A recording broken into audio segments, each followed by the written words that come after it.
Husky fans, welcome into the 2022 NIU Football Signing Day Special. I'm Andy Garcia, alongside the reigning MAC Coach of the Year. Normally, when I say that, he makes me bow down to him, but I'm not in person with him.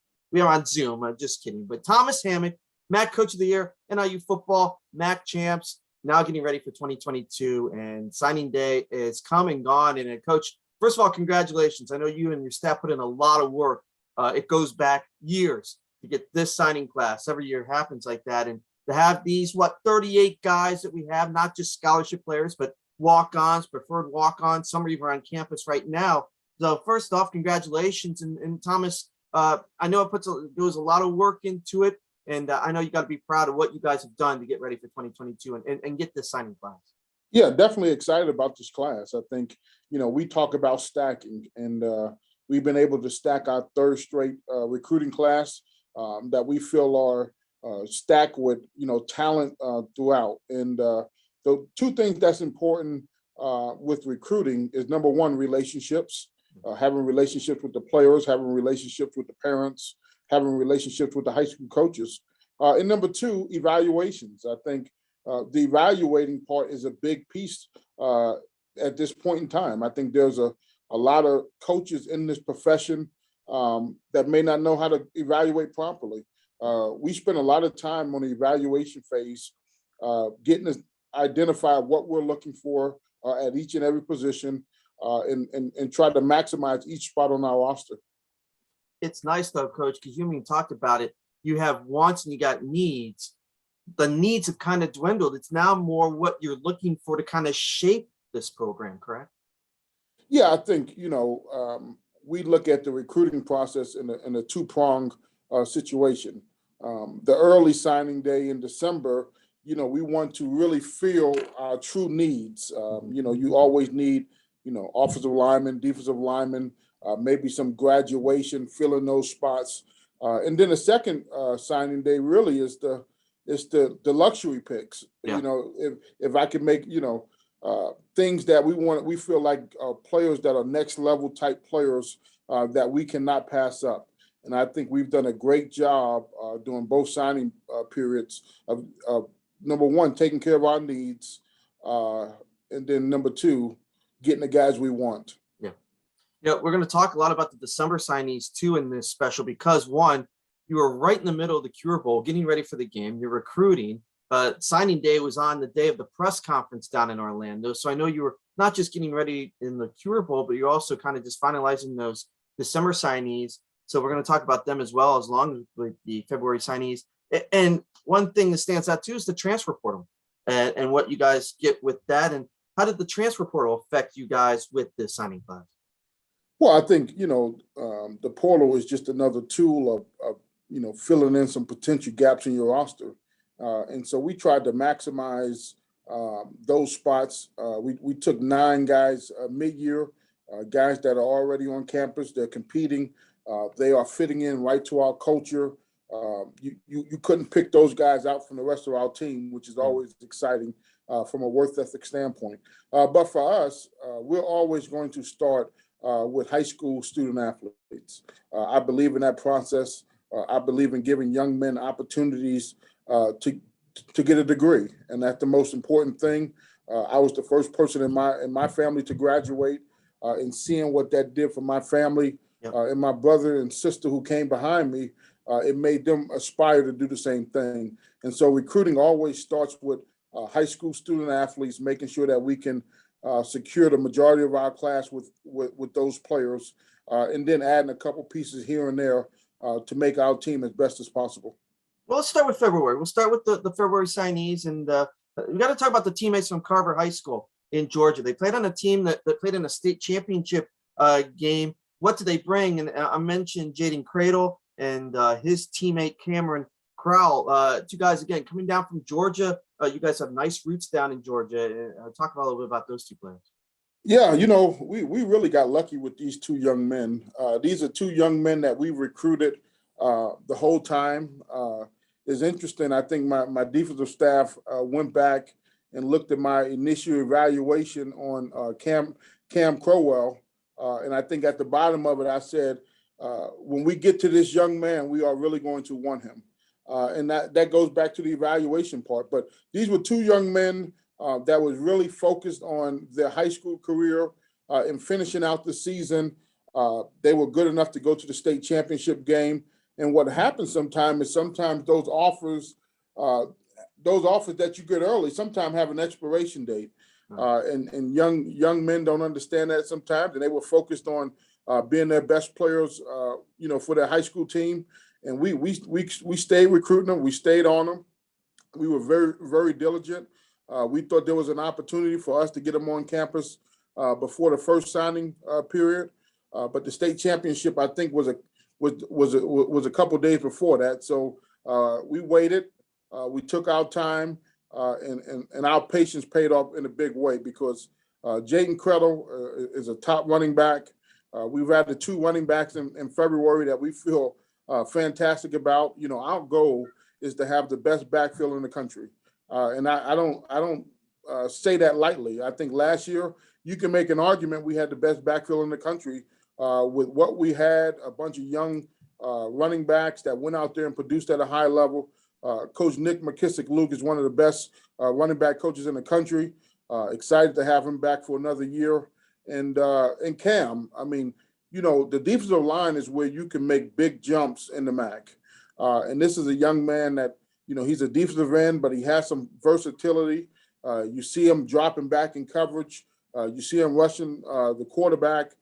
He gives us tremendous versatility on the defensive line. And two guys we couldn't be more ecstatic to have. It got testy there at the end with some Power 5 programs trying to come in late. But the relationship won out. And that's the great thing I can say about our staff is we spend a tremendous time getting to know the kids before we even offer. So they understand the relationship is the most important piece. Yeah, so we talked about Jaden Cradle and Cameron Correll. But let's talk about the other running back you mentioned, Tyron Kelman, a 5'8", 185 pounds, coming out of Clinton, Maryland. But a guy at some point was committed to Georgia Tech, decommitted out of Georgia Tech, and you guys were able to grab him. Yeah, Tyron is a fantastic player. At Georgia, he was committed to Georgia Tech. The running back coach from Georgia Tech went to Texas, I believe, and his relationship mainly was with Tashard Choice, and so that's why he decided to look at different things. But he's a guy who's dynamic. He's physical. He's tough. Having spent 5 years in Baltimore, I understand how they coach out there. I understand, the background and the dynamics of young men out there. And Tyron was a guy that we thought was a must-have. Some other programs tried to come in late on him, but we got him on campus. He felt like NIU was the place for him, and we couldn't be more excited to have him. Andre Cobb, cornerback, 6'1", from Naperville, Neuqua Valley, local product. What do you like about Andre? Yeah, I think, one thing about the recruiting process is that we understand the importance of the state of Illinois. I think maybe a couple months ago, the Athletic came out with a story about how we recruit the state of Illinois that was really not true and unfound. 40% of our roster comes from Illinois. And I think that's an important piece to the puzzle. And Andre is a guy that we saw that has the ability to develop in our program. We believe in the development process. And, he's a guy that we've seen, went out and watched him live at this high school game. And Coach Dan Jackson did a great job recruiting him and adding him to the mix of our defensive backfield. Listen, it's not the first time the meter was wrong. Sixth place, MAC division, MAC and MAC West, Huskies finishing sixth. Didn't happen this year. It's not the first time media is wrong, Coach. Nevin Cremascoli, a quarterback out of Winnetka. And again, another Illinois product out of New Trier High School, Nevin Cremascoli, quarterback. Yeah, Nevin is a tremendous quarterback, tremendous leader, 4.0 student. He's a guy that we had in camp last year. We saw him at multiple camps last year. A lot of these kids, last year was the first time that camps was back available after COVID. So we was able to get a live evaluation on a lot of these players, which to me is the most important part of the evaluation phase. If we can see a young man live and get our own eyes on him and form our own opinions, we can make less mistakes. And Nevin was a quarterback that we've liked the whole time. He's really good friends with Eli Reed, a receiver that we have coming in, and it was good to get him on board. Abathur Curry, offensive tackle, 6'4", out of Janesville, Wisconsin, Parker High School. You guys have had success in Wisconsin, and NIU has had success with the offensive lineman out of Wisconsin. You get another one with Abathur Curry. Yeah, I think this is a big man's game.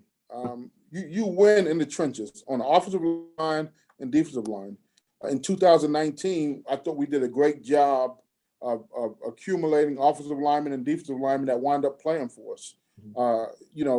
And I think now there's another cycle, right? This is 3 years into the program, entering year 4. So it was important for us to replenish linemen where they can learn from some of the older guys, but yet have time to develop. And Abathur is a young man that we think the world of, came up here multiple times with his family, has a very interesting story, top-notch competitor, good feet, very physical, and have a lot of room to develop with his body. Another offensive lineman, Thomas Hubbard from Bartlett, Illinois, Bartlett High School. So you got a couple offensive linemen in this class in February. Yeah, young man that, was up here a couple weeks ago and really felt good about him and his family. Very intelligent. Our offensive line has the highest GPA on our team, right? And also they have the hardest work. They have the most calls. They got to work together. They got to mold that group. Coach Ag Poster does a great job with our offensive line, developing the culture and the mentality where guys can work together. And Bubba will fit right in.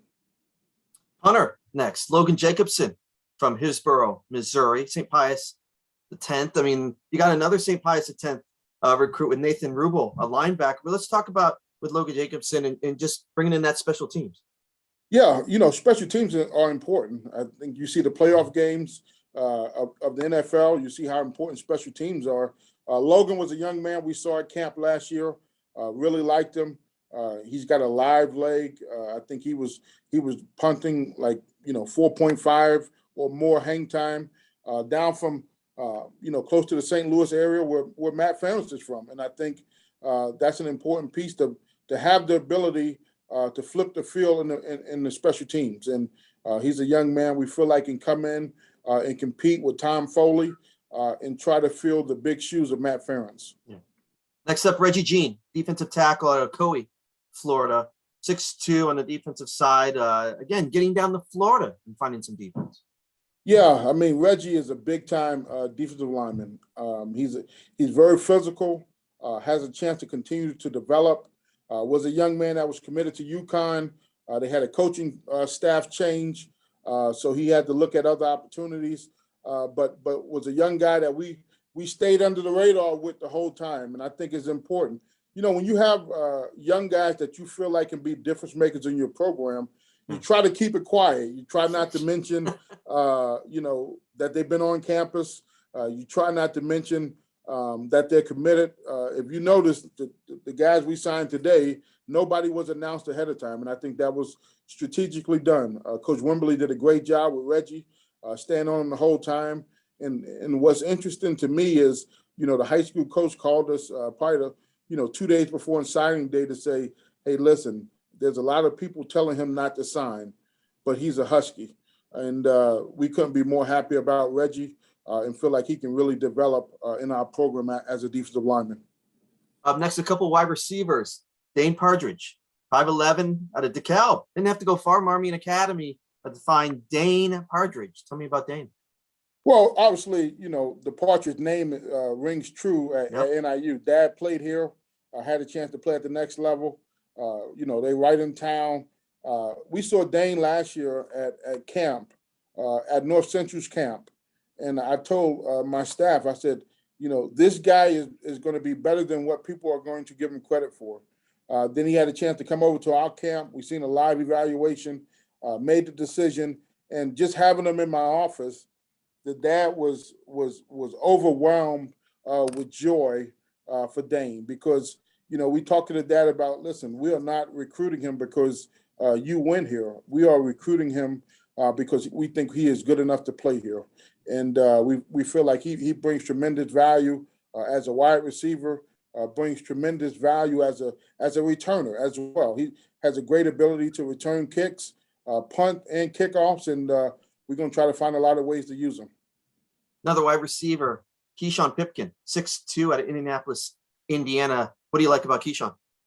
Yeah, just like the size, right? We look for some wide receivers with some size in the catch radius. A quarterback's best friend is a wide receiver that has a big catch radius. You put it in the area and they can come down with the ball. And Keyshawn shows that on tape. He has a brother that went to college and ran track. So we know there's some speed in him. Was a tremendous baseball player. Asked, can he play 2 sports on a recruiting visit?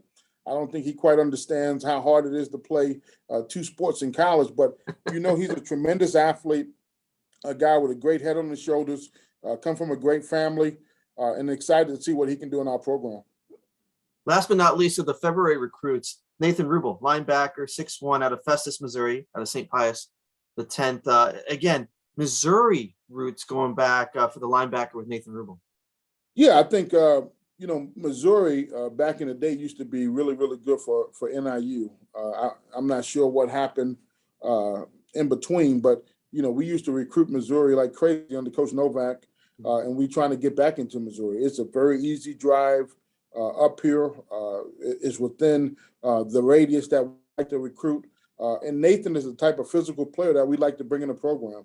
When we look at the evaluation for defensive players, the last thing I tell coaches to look at is the last 2 steps. Is this a guy that accelerates on contact or stops his feet and try to grab? And Nathan is a young man that's very, very physical and want to finish people with knockback tackles. Looking at the February recruits, it looks like you've gone to smaller schools, so to speak, trying to find from Foundation Academy or St. Pius the 10th, smaller schools. It doesn't matter how good you are, NIU's going to find you. We've seen that. Yeah, I tell my coaches all the time, great evaluators make their money this time of year, no different than in the NFL draft. Everybody knows who's going to be drafted, but you really make your money with undrafted free agents. And so for us, the opportunity to continue to evaluate, to continue to find talent, to continue to find young men that's the right fit for our program was something that was too good to pass up with these young men that signed in February. So that's the February signing class. And again, there'll probably be some more preferred walk-ons, coaches you talked about. You can interview more of them and have an opportunity. But with that February signing class, we've got those names. I want to go back to December, the signees, because again, didn't get the chance to talk about them. What stood out for you in the December signees? And I'll start with the safety and Nick Alvarado out of Bloomfield, New Jersey. I know you took a couple trips to New Jersey on the recruiting trail, but a safety that's 6 foot out of Union City High School. What do you like about Nick Alvarado? Nick was a young man that we saw as a sophomore in 2019. We went to Rutgers football camp. He's got some older brothers that played, but we saw him as a sophomore. Didn't really think we had a chance to get him because we thought he would garner Power 5 offers, which he did. But his family really got fed up with the runaround, right? You get an offer from Boston College, and they tell you got to come to camp. Well, what does that mean? What does that look like?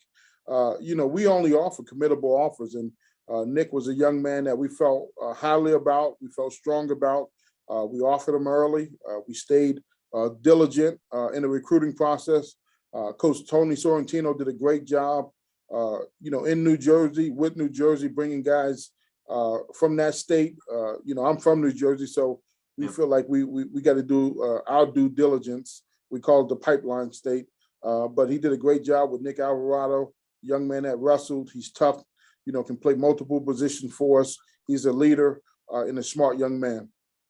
The next name is just one of 6 wide receivers that you brought in back in December, not just the freshmen, but also transfers. And the first one is Malik Armstrong 6 foot out of Joliet, Illinois, Manuka community. Again, trying to go higher with the height, 6 foot, Malik Armstrong, but one of 6 wide receivers you got in December. Yeah, we want to be able to throw the ball as effectively as we run the ball. And so we got to keep adding talent and competition to the room. Malik was a young man that we saw last summer at camp, was on the skinny side when we saw him, ran very, very fast. We kept track of him. We kept recruiting him.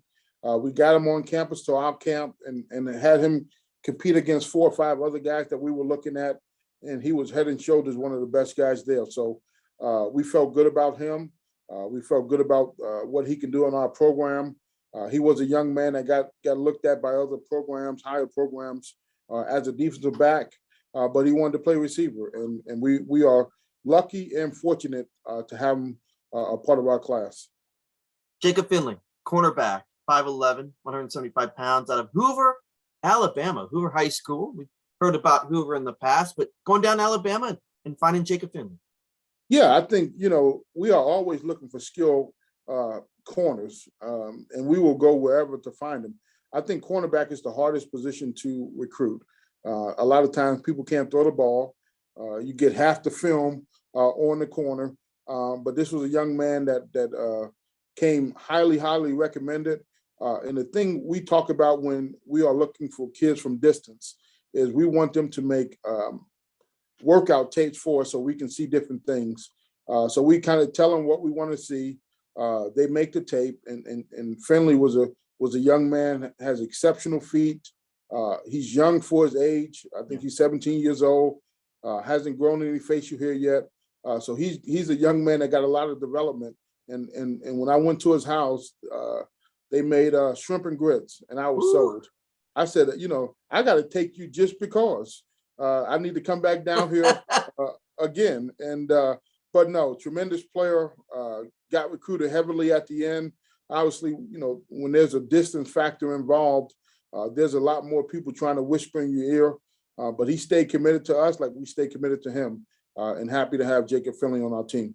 It's a nice spot when you're not just the only one recruiting the player and the family is kind of recruiting you, right, Coach? And it kind of is a back and forth. And we've heard that with NIU recruiting, like it's a family. I mean, that's why. It is a family. And I think when you create that type of atmosphere, you have a lot better chance to retain them in your program. Yeah. Sometimes people recruit guys just to get them, and then you get on campus and they act a different way.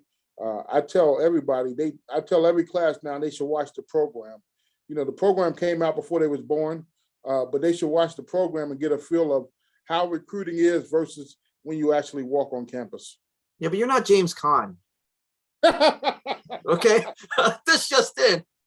Okay, I like that. He's a good coach, but he's no Thomas Hammock. Thomas Hammock's MAC Coach of the Year. Okay, bow down to you. All right, moving on. All right, Jake Gassaway, linebacker, 6 foot, out of Omaha, Nebraska. Going back to Nebraska, getting a recruit. What do you like about Jake? No, we call them the Corn Huskies. Dan Jackson on our staff is from Omaha, Nebraska, has done a great job. Now, we started the pipeline before he got here, but he has enhanced the pipeline since he's been here. And he's done a tremendous job, number one, evaluating talent, bringing guys that fit the hard way mantra. And Jake Gassaway is a young man that we feel like can be a big-time linebacker, very similar to Mekhi Nelson Douglas a year ago, who played as a true freshman. Jake is a outside backer that can play multiple positions, and he's fast. He runs track. He's about 11 flat, 100-meter guy. Played both ways in high school, but a young man that we think, can play early in our program. Jalen Johnson is the exact height and weight I want. If I was to come back and want to be a height and a weight, Jalen Johnson's it. Wide receiver, 6'3", 198 out of Aurora, Mateo Valley. I mean, you got the height with the receiver, you got some speed, but again, 6'3", to me, when I hear 6'3" in a receiver, that just is music to my ears. Yeah, and he finished third last year in the 110-meter hurdles and third last year in the 300-meter hurdles. So this is a young man that has state championship hurdle this year on his mind. So he's a guy that can run. He's big. He's physical. Again, another guy that we had at camp. We were able to see live and work out. The theme of the wide receiver position was we wanted to see all these guys work out and see who were the best. And what we saw was there was guys we could not turn down. We had to make room for him. And Jalen was one of those players. Watched him as a sophomore, watched him get better as a junior.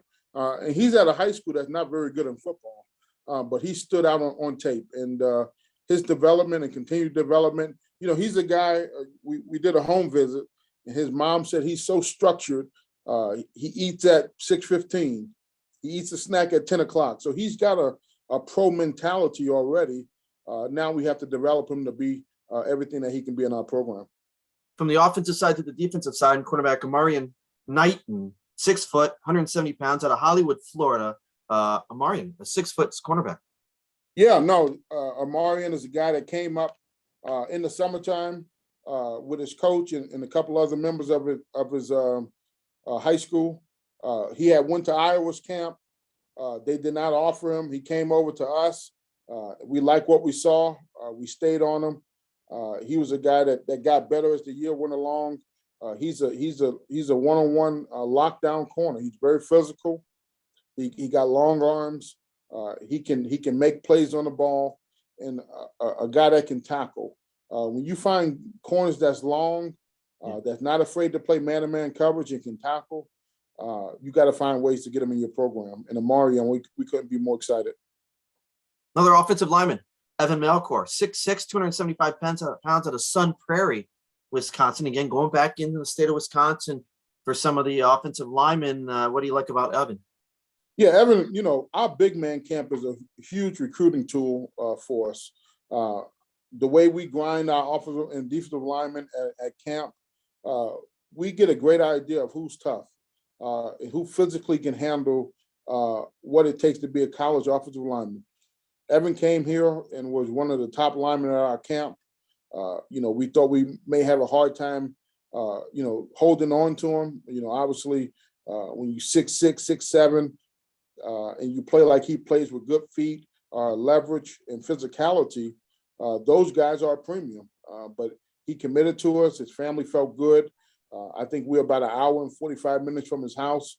So Mom, she didn't want to let him get too far away from home. So we felt like that was going to work in our favor. And I can't wait to watch his development with our offensive line. Rashawn Miles Jr., 6'1" linebacker from Brownsburg, Indiana. And again, got some height on the linebacker side. Yeah, we've had some good success in Brownsburg High School.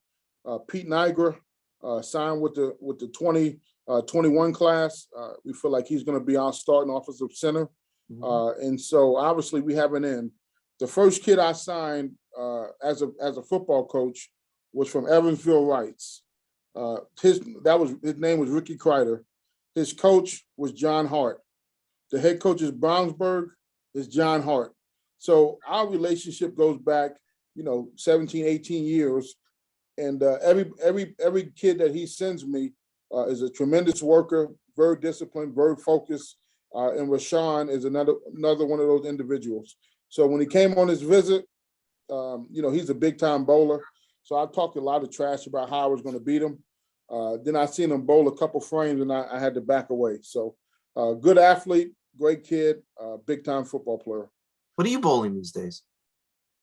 I'm a good 107, 110. 107? Yes. What, the first 6 frames or what? I'm a straight bowler. So me too. Straight on. It takes some time. I haven't bowled since I was in college. I was able to get my wife on the bowling alley in the Huskie den. So that's the last time I bowled. I figured I met my wife in the bowling alley. I don't need to bowl anymore. That was a strike. That's awesome. 106, though. Come on, let's get going. Trey Porter, safety. We'll stay on the defensive side with Trey Porter, 6 foot from Ankeny, Iowa. Again, being able to get into Iowa and get Trey Porter. Yeah, no. Trey is a guy that, we seen him run track last year, very fast, very physical. He's on campus now. So we know exactly what we have in Trey Porter, and we couldn't be more excited. He was a young man that played running back, played corner, played safety, basically played whatever his high school team needed. But he's a guy that we can see playing a safety position in our defense with a level of physicality and speed, that's going to help us improve as a defense. A couple more wide receivers. Start with Eli Reed, 5'11", 180 pounds, out of Downers Grove. Downers Grove South, not too far, Coach, and you got Eli. No, Eli, again, camp, we saw him live. I think he ran 4.52 at our camp, had a 38-inch vertical, was catching everything out the air. He wasn't, his high school wasn't, they didn't have a great quarterback, so he wasn't used as much as maybe some other guys with better stats, but he was a guy that we had a chance to see live. Good friends with Nevin, as we talked about. So we saw a lot of one-on-one workout videos with those two guys and the chemistry that they have, and feel like Eli is a guy that will flourish, with the type of quarterbacks we have in our program. Number wide receiver, Dawson Roberts, 6'3", 215 pounds, out of Larchwood, Iowa, West Lyon High School. But Dawson coming out again out of Iowa. Yeah, Dawson, he's a defensive end. We saw him at Iowa's camp. Was a guy that's very physical, has a knack for getting after the quarterback, very explosive and dynamic, from a three-point stance. And so plays baseball, a tremendous baseball player as well.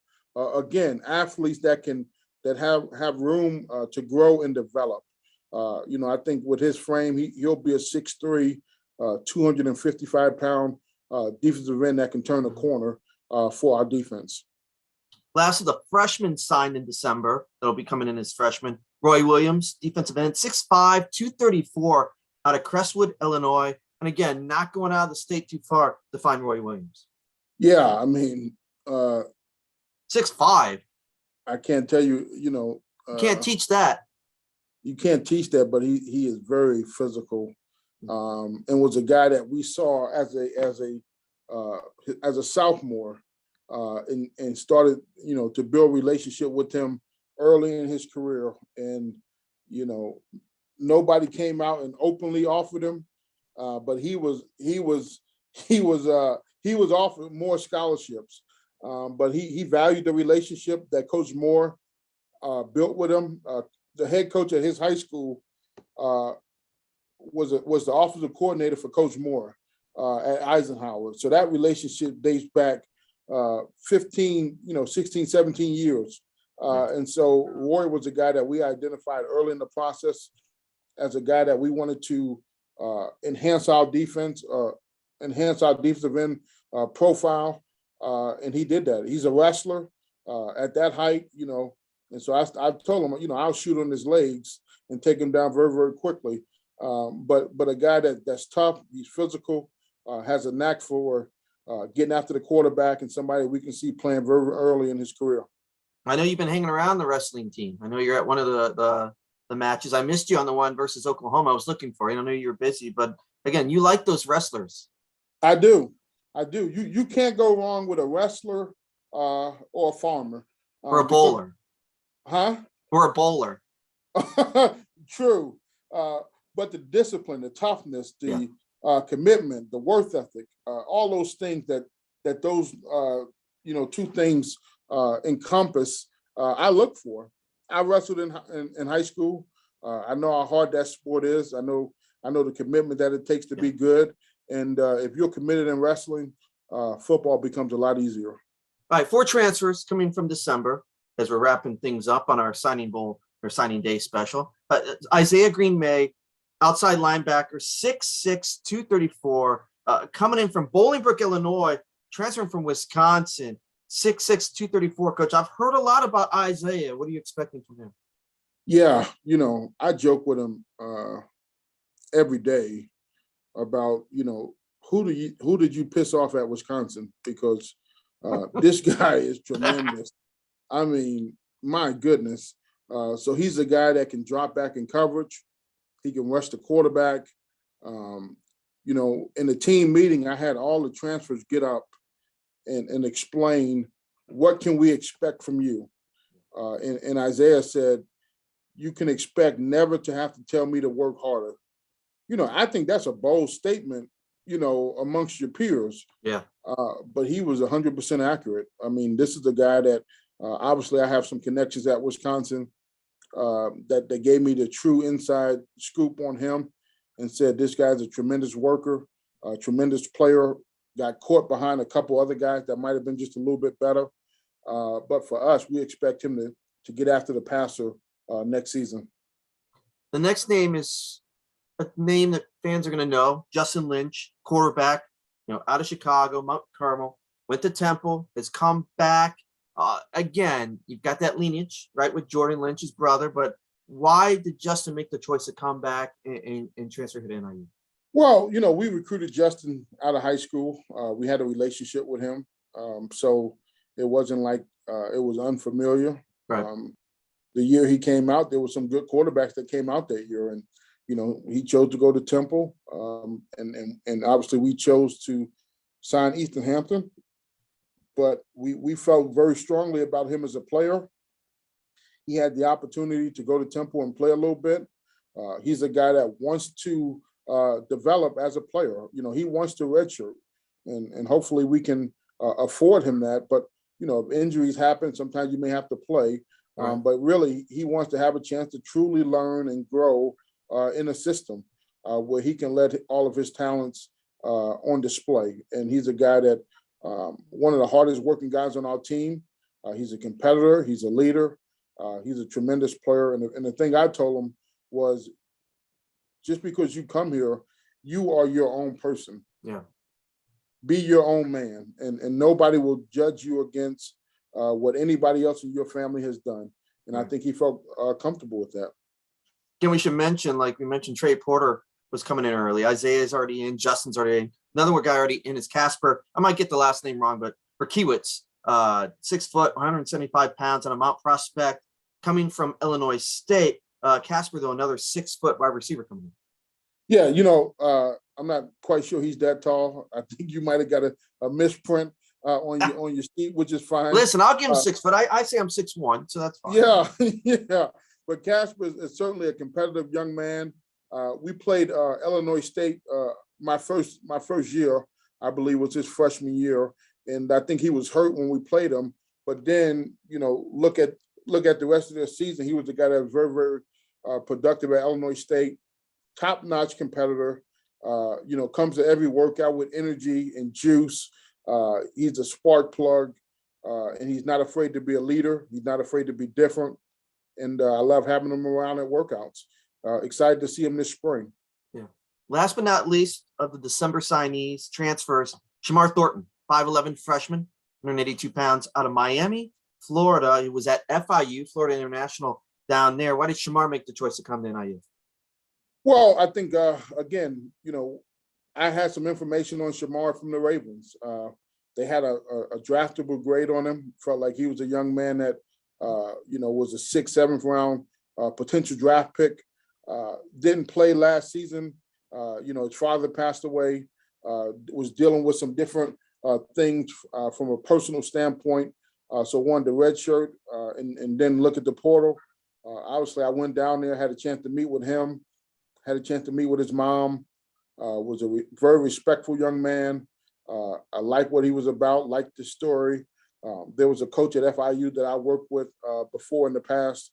They gave me a great recommendation on Shamar. And once he gave me the okay for him as a kid, him as a player, him as a person, it was a no-brainer. And this kid is very, very dynamic. Now he has to learn our system and get back into the groove of playing. But, what we see in workouts is something to be very excited about. So that kind of rounds out the December and the February signees and what we have. To me, when I talk to you about recruiting, and again, of course, everyone knows it's the bloodline. It's how you grow a program. But I think you like it. I think you would like going on the trail, meeting families, having shrimp and grits, and I think you would like all that. Why do you enjoy the recruiting side to this? Well, I'm smart enough to know as a coach, you're only as good as the players. I think a lot of times people want to position themselves as gurus. Coaching matters. We all understand that. But this is a player's game at every level. Spending 5 years in the National Football League, when you have a great quarterback, you normally win Super Bowls. When you have Tom Brady, you win Super Bowls. You look at the two quarterbacks that's in the Super Bowl this year. Joe Burrows, right? People were fighting to try to get him in the draft. Matt Stafford. This is a player's game, and it always will be. And so the better players that you have, the better chance you have to win. I think Nick Saban, he prefers having the 5 stars than the no stars that he has to develop all the time. And I think that's where we're at as a program. We want to continue to add talent and competition to be as dynamic as we can as a football program. Well, that's why you and me are never going to talk about, oh, this guy's a 2-star athlete or a 4-star, 5-star, because you've never looked at him like that. Sure, every chance you get to see some 5-star, but you never know it's going to happen. And I know you don't recruit like that. No, I believe in the evaluation process, right? Yeah. I know a lot of times people get caught up in stars, but the reality is, if you're not a top 25 program and you're not signing those kids, a lot of kids get lost in the shuffle. They got the D-list guys evaluating them. They got other low-level people evaluating them. But if we're doing our job as a coach and we are evaluating properly, we will make our team. I believe last year everybody picked us last. As you said earlier, all we did was build a team from the ground up with the second youngest roster in college football and win a MAC championship. So you take what you did last year and you shock everybody and you win the MAC championship. How much do you use that going into 2022? Because it's a different year, different players. Do you use the confidence? Do you use the experience? How much do you use 2021 as a champions moving forward to 2022? Well, I think, for us, we look at markers, right? Now we in our offseason program. We talk about what the offseason looked like last year. We are night and day further ahead this year from a leadership standpoint, from a work ethic standpoint, from a body language standpoint. Your body language coming off an 0-6 season is a lot different. You walk in the building with your shoulders shrugged, right? Yep. All those things we had to build up. Now they walking in with some confidence to say, hey, listen, we've been through 0-6, right? We changed it around. Now we got to continue to develop ourselves so we can create separation from everybody else. And the only thing we talk about is us. We don't talk about other programs or other teams. We talk about how can we be better. And today we had a great meeting where we started to talk about our culture for 2022, because every year is different, right? 2021, we had a culture. 2022, we have some new personalities in the room. We have some new people, some people left. So we started to build a culture. And some of the ways we're looking to build a culture, we got Coach Speak, where, every other week a coach, talks to the team about a message that's pertinent to them. And then on the off weeks, we'll have small talk where we get into groups and we discuss different things. But we want to get closer as a team. We want to continue to be more competitive. And we want to try to play our best football in 2022. What was nice about having that bowl game early, you, the coaches, got some rest before you went back at it. I believe you guys came back with January 16th. So where are you guys right now as we begin February? Where's this program? Where are you now as you get ready for 2020? Yeah, we're 3 weeks into the offseason. We got about 5 more weeks of strength and conditioning and training. We have some football school where we try to teach the fundamentals of how to play football, which I think is very beneficial. Right now we are at the point where we want to develop the whole roster, to develop the backups, to develop guys that we may need later in the season. And so if we can continue to develop our whole team, we feel like we can withstand injuries, we can withstand COVID, we can withstand different things that may cause some adversity where we can continue to play at a high level. It's easy to ask you what you're excited for 2022, but you've had the chance to talk before and you've kind of had this year circled that, hey, this could be the year. Yeah, we got it back in 2021. but why do you feel that 2022 could be even more special? Well, I think now we got guys that have 2 years plus experience in the program. Obviously, last year was great having the opportunity to win a championship, but really, we still are a young football team. Yes. You hate to say it, but we got guys that's sophomores that's already played that started for 2 years. We got young juniors, so we feel like we can continue to move the needle with our program, move the needle with the type of players that we're bringing into the program. And obviously, we have a tremendous schedule. John Chaney and Sean Fraser does a nice job putting the schedule together where we can have a chance to show ourselves on a big stage. Looking forward to it. I can't wait. Can't wait to get to spring ball, see everybody on campus and working out, and then get ready for the fall and get ready for 2022, Coach. It was, as we said, it was such a fun year back in the fall where, again, you guys were able to make some strides, get some wins late in games, really show the maturity of a young team to go out and play 4 quarters, get wins and win the MAC championship, go down to Orlando for a great Cure Bowl game and get ready for 2022. I'm excited. I know you're excited. I can't wait to see some of the team come up and get ready for spring ball. No doubt. A lot of excitement in our building. To the fans out there, support us. Come support us. Come to the games. 2022 has a chance to be an exciting football season. Stay tuned on this YouTube channel, too. We're going to have more off-season stuff for NIU football. Don't forget, we're riding the hunt of NIU basketball season right now. Men's and women's basketball. We're going to have more NIU weeklies coming up with that. So stay tuned and subscribe to this NIU YouTube channel, NIU Athletics. We're going to have more. Coach, appreciate the time. That was fun and getting through all the names. Again, it gets you excited for football moving forward, especially with all the snow on the ground. So hopefully that snow leaves quickly so we can get back to football. I appreciate the time, Coach. No doubt. Go Huskies. From Thomas Hammock, I'm Andy Garcia. Thank you for watching this 2022 NIU Football Signing Day special. As Coach said, go Huskies and hopefully becomes a better bowler.